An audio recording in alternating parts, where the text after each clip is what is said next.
राजनीतिक दलों से ऊपर उठकर सबसे अनुरोध है कि इस लड़ाई में हमारा सहयोग करें। 14 दिन बाद कुरुक्षेत्र में एक एफआईआर और दर्ज करी गई है कुर्सी तोड़ने की। आज पार्टी के राष्ट्रीय अध्यक्ष द्वारा पार्टी के शीर्ष नेतृत्व के साथ बैठक करी गई और जो घटनाक्रम गुरु जम्बेश्वर यूनिवर्सिटी में 16 तारीख 17 तारीख को हुआ और जिस तरीके से हमारे 6 साथियों को पुलिस द्वारा बिना वारंट बिना नोटिस के रातों रात अरेस्ट किया गया और अरेस्ट के साथ साथ उन साथियों के घर से उनके डीवीआर्स को चोरी किया गया, उस सब पर डिटेल में चर्चा भी हुई है। और चर्चा के साथ साथ पार्टी के राष्ट्रीय अध्यक्ष की अध्यक्षता में 2 रेजोल्यूशन, एक छात्रों के लिए और एक जो परिस्थिति लॉ एंड ऑर्डर की है उसके उपरांत पार्टी ने पारित करे। ब्रीफ में मैं आपको बता दूं कि जिस तरीके से सरकार का रोल इस पूरे हिसार के घटनाक्रम में रहा है, इसकी भूमिका कहीं और रची गई। और अब तो हमारे पास इतना एविडेंस है, चाहे वो रवि आहूजा को उसके घर से अरेस्ट करते वक्त जिस डीएसपी को इंक्वायरी दी है वो मौके पर मौजूद है, सीआईए का पूरा स्टाफ मौके पर मौजूद है, जिस गाड़ी में घटनाक्रम हुआ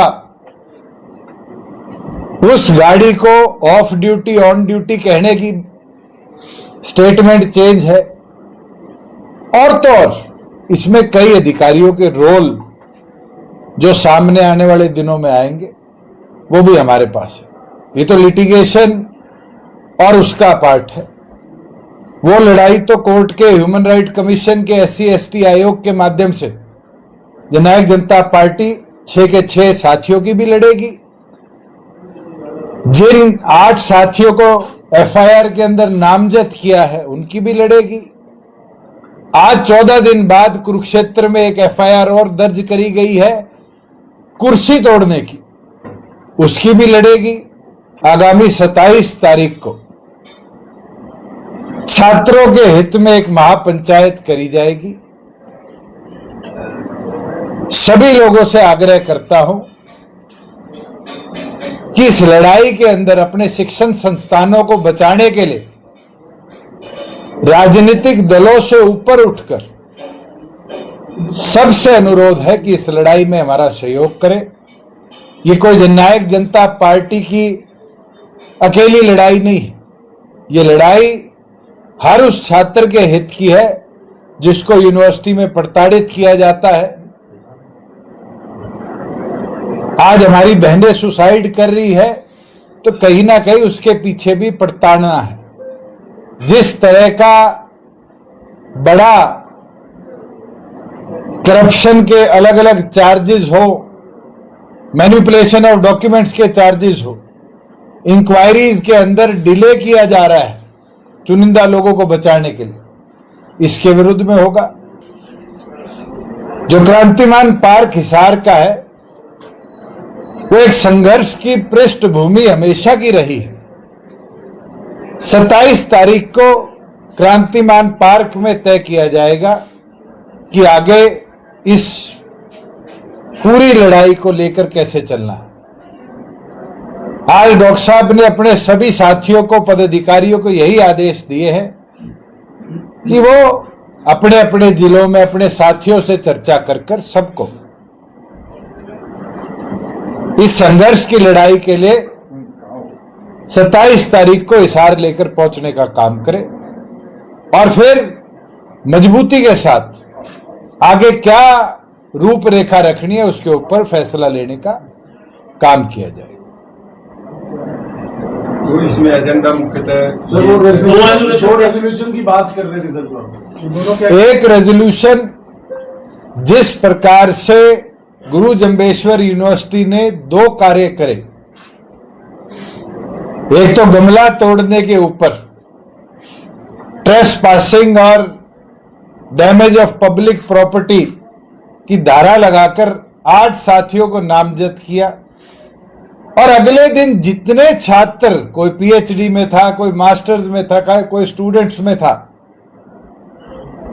जो छात्र प्रदर्शन में थे या हमारे संगठन से जुड़े हुए थे, उन सबको टर्मिनेट करने का काम किया।